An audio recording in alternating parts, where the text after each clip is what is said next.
محمد بن قاسم کا پورا نام عماد الدین محمد بن قاسم تھا، جو کہ بنو امیہ کے ایک مشہور سپہ سالار حجاج بن یوسف کے بھتیجے تھے۔ محمد بن قاسم ایک عظیم مسلمان فاتح تھے جنہوں نے اسلام کو جنوبی ایشیا میں منتشر کیا۔ وہ عبد الملک بن مروان کی حکومت میں ایک جوان امیر تھے۔ اس نے بحرین اور مکران کے علاقوں کو تسخیر کیا اور بعد میں ہندوستان میں ایک غزوہ کرنے کا اعلان کیا۔ بس 712 عیسوی میں محمد بن قاسم نے ابو القاسم محمد بن یزید بن ماجد سے مل کر سپاہی فوجوں کو قائم کیا۔ وہ مکران کے علاقے میں چل کر سندھ سمیت ہندوستان کی سمت میں روانہ ہوئی۔ اس کے ہمراہ عوام کے درمیان بہت سارے عسکری فنون اور تجارتی سامان بھی تھا۔ محمد بن قاسم نے راجہ داہر، راجہ راسڑا اور راجہ چاچا کو مکران سے لڑوایا۔ وہ مقابلے میں کامیاب ہوئے اور بعد میں مکران کے مستحکم بندرگاہ چھابا کو اپنی حکمرانی میں لے لیا۔ اس کے بعد وہ سمندری راہ کو جاری رکھتے ہوئے سندھ تک آگے بڑھ گئے۔ محمد بن قاسم کی فوج نے سندھ میں برابر کیا اور اس کے بعد وہ مکران کے سپاہیوں کو بھی تسخیر کر کے بہترین راستے سے برگزیدہ غلام بھیجے۔ اس کے بعد وہ کیسریہ نامی شہر پر حملہ کرنے کا فیصلہ کیا۔ محمد بن قاسم کی فوج نے کیسریہ کو حملہ کیا اور وہاں کے لوگوں نے دہشت گردی کے تحت مزدوری کی۔ کیسریہ کی قوم نے محمد بن قاسم کی حمایت کی، لیکن وہاں کے حاکم چاچا نے مدد مانگنے والوں کو رد کر دیا۔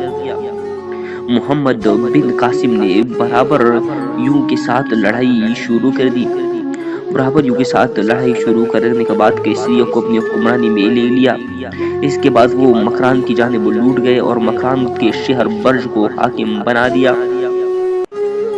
محمد بن قاسم کی کامیابی کی خبر ابو القاسم محمد بن یزید کو موصول ہوئی اور وہ اسے قرار دیا کہ وہ ہندوستان کو تسخیر کرنے کے لیے عوام کے ساتھ جنگ کرے۔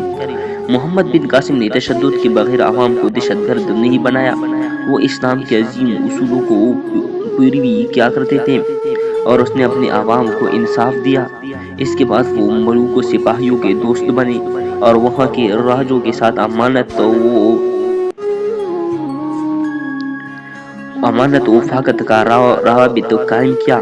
اس کے بعد محمد بن قاسم نے بہت سارے ہزاروں کو لے کر کوچ کیا اور وہاں کے حاکموں نے اس کو تحفے میں بہت ساری مال ورثی ملی۔ محمد بن قاسم نے اپنی حکمرانی میں بہترین عدالتی نظراکاری قائم کی اور عوام کو عدل و انصاف کا مظاہرہ کیا۔ محمد بن قاسم کے فتح کے بعد وہاں کے لوگ اسے اپنی عظیم قائد اور حاکم کے طور پر قبول کرتے رہے۔ اس نے عوام کی جانب سے بہترین محبت و عزت حاصل کی اور وہاں کے لوگوں کے دلوں میں ایک بہت عزیز قدر و قیمت قائم کی۔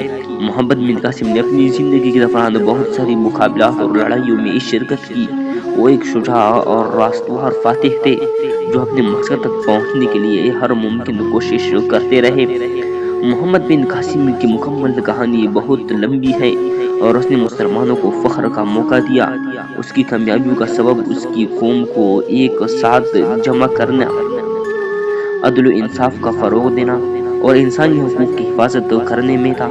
وہ ایک نمونہ قائد اور فاتح تھے جس کی برکت سے مسلمانوں کا حکمرانی کرنے کا وسعت پیدا ہوا۔ محمد بن قاسم ایک بے شک عظیم انسان تھے۔